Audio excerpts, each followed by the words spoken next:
চলে এসেছি আজকে তোমাদের জন্য ক্লাস 10-এর 26 নম্বর চ্যাপ্টার রাশিবিজ্ঞান নিয়ে। রাশিবিজ্ঞানের আমাদের যে টপিকগুলো আছে সেটা হচ্ছে গড়, মধ্যমা, মোজাইক এবং সংখ্যাগুরুমান। আজকে হচ্ছে আমরা গড় চ্যাপ্টার নিয়ে শুরু করব। এই চ্যাপ্টারের যে বিষয়বস্তুগুলো আছে সেগুলো প্রথমে একটু বুঝে নেব। তোমাদের কাছে আরও একটা রিকোয়েস্ট, যারা নিয়মিত এই চ্যানেল দেখে অঙ্কগুলো করছো, তোমাদের যদি অঙ্ক করানো ভালো লাগে, তোমাদের যদি বুঝতে সুবিধা হয়, তোমরা চ্যানেলটাকে সাবস্ক্রাইব করো এবং বন্ধুদের মধ্যে শেয়ার করে একটু জানিও। আজকের ভিডিওতে আমরা যে চ্যাপ্টারটা শুরু করছি সেই চ্যাপ্টারটা সম্পর্কে একটু সংক্ষিপ্ত ধারণা নিয়ে তারপর আমরা চ্যাপ্টারের অঙ্কতে যাব। প্রথমে আমাদেরকে এই চ্যাপ্টারে যে কাজটা করতে হবে সেটা হচ্ছে কি, যে আমাদেরকে কিছু তথ্য সংগ্রহ করতে হয়। যে তথ্যগুলো সংগ্রহ করে নিয়ে সেই তথ্যগুলো বিশ্লেষণ করতে হয়। যেমন এখানে একটা উদাহরণ দেওয়া আছে যে পাড়ার হচ্ছে দুটো দোকানের প্রত্যেক দিন কত টাকা করে লাভ হয় তার একটা তালিকা তৈরি করেছে। বলেছে দুটো দোকান, একটা হচ্ছে বিমল কাকার দোকান আর একটা হচ্ছে আশা কাকিমার দোকান। 30 দিন মানে প্রত্যেক দিনে কত টাকা করে লাভ হয় তার একটা তালিকা তৈরি করেছে। যে প্রথম দিন 321 টাকা, 352 টাকা, 388 টাকা করতে করতে এটা হচ্ছে বিমল কাকার দোকানের 30 দিনের লাভ, আর এটা হচ্ছে আশা কাকিমার দোকানের 30 দিনের লাভ। তাহলে এবার হচ্ছে এই যে এতগুলো তথ্য কালেক্ট করা হলো, এই তথ্যগুলো সম্পর্কে আমরা কিভাবে একে উপস্থাপন করব, বা এগুলো সম্পর্কে আমি কিভাবে বুঝতে পারবো যে কোন দোকানের লাভটা গড়ে বেশি হচ্ছে বা কোন দোকানের লাভটা কম হচ্ছে। এর জন্য আমাদেরকে যে জিনিসটা সাহায্য নিতে হয় সেটা হচ্ছে, যেমন হচ্ছে কোনো একটা দলের ক্যাপ্টেন থাকে, সেই রকমই এই তথ্যগুলো বা এই সংখ্যাগুলোর মধ্যে কোনো একটা নির্দিষ্ট এমন কোনো সংখ্যা আছে যে সংখ্যা এই পুরো সংখ্যাগুলোর প্রতিনিধিত্ব করে। সেই সংখ্যাগুলো খুঁজে বের করতে হয়। এই যে সংখ্যাগুলো, এই সংখ্যাগুলো কোথায় থাকে? এই তথ্যের কেন্দ্রীয় অবস্থানে থাকে। সেই জন্য এই যে সংখ্যাগুলো, এগুলোকে বলা হয় হচ্ছে মধ্যগামিতার একক বা সেন্ট্রাল টেন্ডেন্সি। ঠিক আছে? তো এই যে সংখ্যাগুলো, এই সংখ্যাগুলোর যে মধ্যগামিতার মাপকগুলো আমরা বের করি সেগুলোই হচ্ছে গড়, মধ্যমা, ওজাইভ হচ্ছে তাদের লেখচিত্র, আর সংখ্যাগুরু মান। এই গড়, মধ্যমা, সংখ্যাগুরু মান এরা হচ্ছে মধ্যগামিতার বা কেন্দ্রীয় প্রবণতার মাপক। তাহলে এই কেন্দ্রীয় প্রবণতার আজকে যে চ্যাপ্টারটা নিচ্ছি আমরা, সেটা হচ্ছে গড়। গড় আমরা কিভাবে বের করি?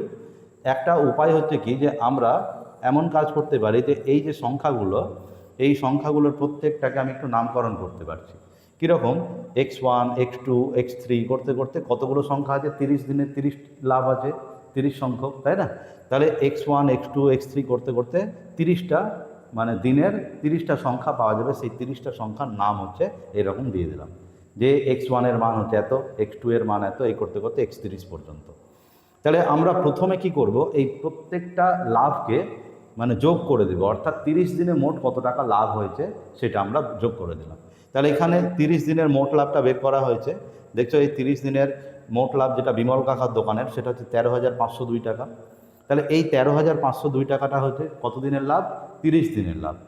এই যে 30 দিনের লাভ, একে আমি যদি 30 দিয়ে ভাগ করে দিই, তাহলে যেটা পাওয়া যাবে সেটা হচ্ছে বিমল কাকার দোকানে 30 দিনের গড় লাভ, যেটা হচ্ছে কত বেরোচ্ছে? 450.06, বা প্রায় 450 টাকা। তাহলে এটা হচ্ছে বিমল কাকার দোকানের গড় লাভ, অর্থাৎ এই সংখ্যাটা হচ্ছে পুরো সংখ্যাটার একটা প্রতিনিধিত্ব করছে। যে এই সংখ্যাটা দিয়ে আমি মোটামুটি বুঝতে পারছি যে বিমল কাকার দোকানে প্রতিদিন গড়ে কত টাকার আশেপাশে লাভ হয়। এবার এই লাভটাই আমরা কি বের করব? বিমল কাকার দোকানে তো বের হলো, এবার আমরা বের করব আশা কাকিমার দোকানে। তাহলে আশা কাকিমার দোকানে বের করার আগে আমরা একটু এই জিনিসটা বুঝে নিই। এখানে আমরা যেটা বের করলাম সেটাকে কি বলা হয়? যৌগিক গড়। যৌগিক গড়টা তার কিভাবে বের করলাম? যে 30টা সংখ্যাকে যোগ করে 30 দিয়ে ভাগ। তাহলে এখানে সেই সূত্রটাকে এরকমভাবে লিখতে চাইছে যে এখানে মনে করো যে এই রকম সংখ্যাগুলো কালেক্ট করে পাওয়া গেছে n সংখ্যক। কতগুলো? n সংখ্যক সংখ্যা পাওয়া গেছে। x1, x2, x3 করতে করতে কতগুলো সংখ্যা? n সংখ্যক সংখ্যা পাওয়া গেছে। তাহলে আমাকে যদি এই n সংখ্যক সংখ্যার গড় বের করতে হয়, তাহলে আমরা কিভাবে বের করব? এই সংখ্যাগুলোকে যোগ করব এবং সেই যোগফলকে n দিয়ে ভাগ করে দেব। তাহলে সেটাই এখানে করা হয়েছে, যে এই সংখ্যাগুলোকে যোগ করা হয়েছে। ডট ডট মানে কি, এখানে আরও সংখ্যাগুলো আছে, x4, x5 করতে করতে xn এর আগে পর্যন্ত যতগুলো সংখ্যা আছে প্রত্যেকটা সংখ্যা এই ডট ডটের মধ্যে আছে। তাহলে সেই সবগুলো সংখ্যাকে উপরে যোগ করা হলো এবং নিচে কি করা হয়? n দিয়ে ভাগ করে দেওয়া হলো। তাহলে এই যে উপরের উপরে আমরা কি করলাম? পুরো তথ্যের যতগুলো সংখ্যা, প্রত্যেকটা সংখ্যাকে যোগ করলাম এবং যোগ করে সেই তথ্যের মোট সংখ্যা n দিয়ে সেই যোগফলকে ভাগ করে দিলাম। তাহলে এটাকেই বলা হয় যৌগিক গড়। তাহলে এই যৌগিক গড়কে কী দিয়ে প্রকাশ করা হয়? এক্স মাথায় একটা দাগ, এক্স মাথায় একটা দাগ, এটাকে বলা হয় এক্স বার। এটাকে কি বলা হয়? X bar. তাহলে এক্স বার ইকুয়াল টু তাহলে আমাদের কত দাঁড়াচ্ছে? যে এই সবগুলো তথ্যের যোগফল বাই হচ্ছে যতগুলো তথ্য আছে সেই তথ্যের সংখ্যা। ঠিক আছে, তাহলে এটা হচ্ছে আমাদের যৌগিক গড় নির্ণয়ের ফর্মুলা। তাহলে যৌগিক গড় নির্ণয়ের ফর্মুলাকে আমি আরও একটু মডিফাই যদি করি, তাহলে এই যে এক্স বার, এই এক্স বারের ভ্যালুটাকে আমরা লিখতে পারি হচ্ছে এইরকমভাবে। ব্যাপারটা কী দাঁড়াচ্ছে? যে এক্স বার মানে হচ্ছে সবগুলো এক্সের যোগফল। সেই এক্সগুলোকে আমি নামকরণ করলাম এক্স আই দিয়ে। কী দিয়ে নামকরণ করলাম? এক্স আই, যেখানে আয়ের মান 1 থেকে শুরু করে কত দূর পর্যন্ত? এন পর্যন্ত। তাহলে এই যে উপরে x1 plus x2 plus x3 plus এই করতে করতে xn পর্যন্ত লেখা হচ্ছে, এটাকেই সংক্ষেপে আমরা কিভাবে লিখতে পারি? যে এই চিহ্নটা দিয়ে xi, যেখানে i is equal to 1 to n, এটাকে আমরা লিখতে পারবো কত? x1 plus x2 plus x3 এই করতে করতে কত দূর পর্যন্ত? n এর হাইয়েস্ট ভ্যালু কত আছে? n, তাহলে কত দূর পর্যন্ত যোগ করবো আমরা? xn পর্যন্ত। তাহলে এই যোগফলটাকে সংক্ষেপে এভাবে লেখা যায়। এই যে সামনে চিহ্নটা দেওয়া হয়েছে এটাকে বলা হয় ক্যাপিটাল সিগমা বা অনেকে সামেশান বলে। তাহলে এটা আমরা বলবো যে ক্যাপিটাল সিগমা ওভার xi, যেখানে i is equal to 1 to n, অর্থাৎ এখানে কতগুলো এক্সের যোগফল আছে? i এর ভ্যালু 1 থেকে শুরু করে n পর্যন্ত, অর্থাৎ n সংখ্যক এক্সের যোগফল আছে। সেই এক্সগুলো কী কী? একটা হচ্ছে i এর প্রথম ভ্যালুটা বসালে এখানে x1 হবে, i এর দ্বিতীয় ভ্যালু বসালে এখানে x2 হবে, i এর তৃতীয় ভ্যালু বসালে এখানে x3 হবে, এই করতে করতে i এর লাস্ট ভ্যালুটা বসালে এখানে xn হবে। তাহলে সেই প্রত্যেকটা ভ্যালুকে যোগ করা হয়েছে, সেই যোগফলটাকে সংক্ষেপে এটা লেখা হয়েছে। তাহলে আমরা এক্স বার ইকুয়াল টু কী বুঝছি? যে সামেশান ওভার xi, যেখানে i is equal to 1 to n, i এর ভ্যালু 1 থেকে n পর্যন্ত, সেই টোটাল যোগফলকে n দিয়ে ভাগ। তাহলে এটা হচ্ছে আমাদের যৌগিক গড়ের ফর্মুলা। এবার এই যে যৌগিক গড় বের করা হলো, তাহলে সেই যৌগিক গড়কে আমরা কি বলা হচ্ছে? কেন্দ্রীয় প্রবণতার মাপক। এবার এটা তো বের করলাম যেটা আগের অঙ্কটাতে, সেটা হচ্ছে কি বিমল কাকার দোকানের। এবার আমরা বের করব যে এটাই হচ্ছে যদি আশা কাকিমার দোকানের বের করা হয় তাহলে কি পাওয়া যাবে। দেখো, আশা কাকিমার যে তথ্যটা, সেই তথ্যটাকে আমরা একটু এরকমভাবে গুছিয়ে নিয়েছি। ওই 30টা দিনের যে 30টা লাভ ছিল, সেই লাভগুলোর মধ্যে আমি দেখতে পাচ্ছি যে ওখানে ওই তালিকার মধ্যে 350 এই সংখ্যাটা মোট এর উপর দুবার ছিল, 360 সংখ্যাটা 5 বার ছিল, 420 সংখ্যাটা 5 বার ছিল, 440 টাকা লাভ হয়েছে 2 দিন, তারপরে 465 টাকা লাভ হয়েছে 3 দিন, 480 টাকা লাভ হয়েছে এরকম দিন ছিল 4 দিন, 530 টাকা লাভ হয়েছে 5 দিন, আর 580 টাকা লাভ হয়েছে 4 দিন। তাহলে মোটের উপর 30 দিনের হিসাব ছিল ওখানে। তাহলে পুরো তথ্যটাকে আমরা কি করলাম? এইভাবে পরিসংখ্যা বিভাজন তথ্যের ছকটাকে বানিয়ে নিলাম। তাহলে এই যে ছকটা বানানো হলো, এটাকে বলা হয় পরিসংখ্যা বিভাজন ছক। এই পরিসংখ্যা বিভাজনের কি বলা হচ্ছে? এই যে 315, এটা হচ্ছে দোকানের দৈনিক লাভের পরিমাণ টাকাতে। তাহলে এটা হচ্ছে আমাদের চলরাশি, আর এটা হচ্ছে সেই চলরাশির পরিসংখ্যা, অর্থাৎ সেই চলরাশির ভ্যালুটা কবার আছে।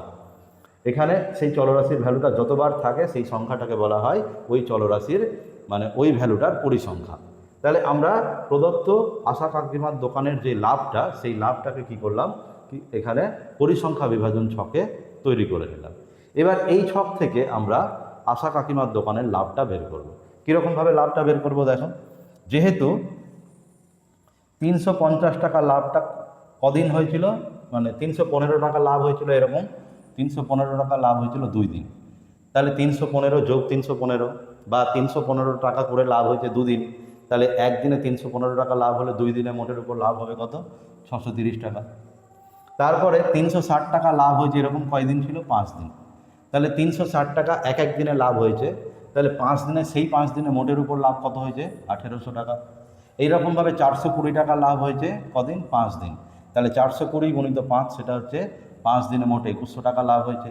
440 টাকা লাভ হয়েছিল কয়দিন? 2 দিন। তাহলে একদিনে 440 টাকা লাভ হলে 2 দিনে লাভ হবে কত?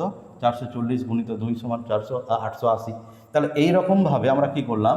সেই চলরাশির ভ্যালুকে তার পরিসংখ্যা দিয়ে গুণ করে আমরা এই তালিকাটা তৈরি করে নিলাম। এটা চলরাশির ভ্যালু, এটা সেই চলরাশির ভ্যালুর পরিসংখ্যা, আর এখানে হচ্ছে তাদের গুণফল। তাহলে আমরা এই ছকে প্রত্যেকটা এরকমভাবে কি করলাম, গুছিয়ে নিলাম, এই তথ্যগুলোকে সাজিয়ে নিলাম। সাজিয়ে নিয়ে ব্যাপারটা কি হলো, তাহলে দেখো চলরাশিকে আমি এক্সআই দিয়ে প্রকাশ করছি, সেই পরিসংখ্যাটাকে এফআই দিয়ে প্রকাশ করছি, আর এই এফআই এক্সআই এর গুণফলটাকে এক্সআই এফআই দিয়ে মানে প্রকাশ করছি। তাহলে কি করছি, এখানে আমি এই টোটাল যে লাভের হিসাবটা হলো সেটাকে যোগ করে দিলাম। যোগ করে কি করছি, এটা হচ্ছে আমাদের তাহলে মোটের উপর লাভ, 30 দিনের মোট লাভ, আর এটা হচ্ছে মোট দিন সংখ্যা। তাহলে গড় যদি বের করতে হয় তাহলে আমরা কি করব, এই মোট লাভকে এই দিন সংখ্যা দিয়ে ভাগ করে দিব। তাহলে মোট লাভকে আমরা দিন সংখ্যা দিয়ে ভাগ করলে কত টাকা পেলাম, 456.50 টাকা। আর বিমল কাকার দোকানের লাভ হয়েছিল কত টাকা, 450 মানে কিছু একটা হয়েছিল। তাহলে আমি এখান থেকে বুঝতে পারছি যে এই যে সংখ্যা দুটো, সেটা হচ্ছে বিমল কাকার দোকানে 450.06 হয়েছিল, আর এটা হচ্ছে 456.50। তার মানে এই যে সংখ্যা দুটো, এই সংখ্যা দুটো পুরো তথ্যের প্রতিনিধিত্ব করছে। সেই জন্য এই সংখ্যা দুটোকে কি বলা হচ্ছে, এগুলোই হচ্ছে মধ্যগামিতার মাপক বা কেন্দ্রীয় প্রবণতার মাপক। এগুলোকে বলা হয় সেন্ট্রাল টেন্ডেন্সি। ঠিক আছে, তাহলে এই জিনিস দুটো দেখে আমি বলতে পারছি যে আশা কাকিমার দোকানের লাভের হারটা বেশি, তাই না? তাহলে এটাই হচ্ছে আমরা এই চ্যাপ্টারে এই রকম তথ্যগুলো থেকে আমাদের গড় বের করব বা কেন্দ্রীয় প্রবণতা বের করব, দিয়ে আমরা সেখান থেকে যাচাই করতে পারবো যে কোন তথ্যের মধ্যগামিতার মাপক মানে কত বেশি বা কত কম, এগুলো তুলনা করতে পারবো। তাহলে এই যে গড়, এটাকে বলা হচ্ছে কি ভারযুক্ত গড়। কেন ভারযুক্ত, কেন? তার কারণ হচ্ছে এক একটা সংখ্যা কতবার করে আছে সেটাকে বলা হয় তার পরিসংখ্যা। তার এইভাবে যে গড়টা বের করা হয় সেটাকে বলা হয় ভারযুক্ত গড়। আর আগের যে পদ্ধতিটা শুধু তথ্যগুলোকে যোগ করে তার মোট সংখ্যা দিয়ে ভাগ, সেটাকে বলা হয় মানে যৌগিক গড়। তাহলে ওটা গেল যৌগিক গড়, আর এটা হলো ভারযুক্ত গড়। ঠিক আছে, তাহলে এই হচ্ছে আমাদের দুটো মানে উপায়ে গড় বের করলাম। এবার এই যে গড় বের করার আমাদের কাছে তিনটে পদ্ধতি আছে। এই পদ্ধতি তিনটা হচ্ছে প্রত্যক্ষ পদ্ধতি, একটা হচ্ছে ক্রমবিচ্যুতি পদ্ধতি, আর একটা হচ্ছে কল্পিত গড় পদ্ধতি। এই তিনটে পদ্ধতিতে আমরা এই চ্যাপ্টারের কিভাবে গড়গুলো বের করব সেগুলো নিয়ে একটু আলোচনা করব। আজকের ভিডিওতে আমি এটুকুই আলোচনা করলাম। এর পরবর্তী ভিডিওতে আমি অঙ্কগুলো শুরু করব। তোমরা আজকের ভিডিওটা দেখো এবং বইটা একটু রিডিং করে নাও, তাহলে তোমাদের এই চ্যাপ্টার সম্পর্কে ধারণাটা স্পষ্ট হয়ে যাবে।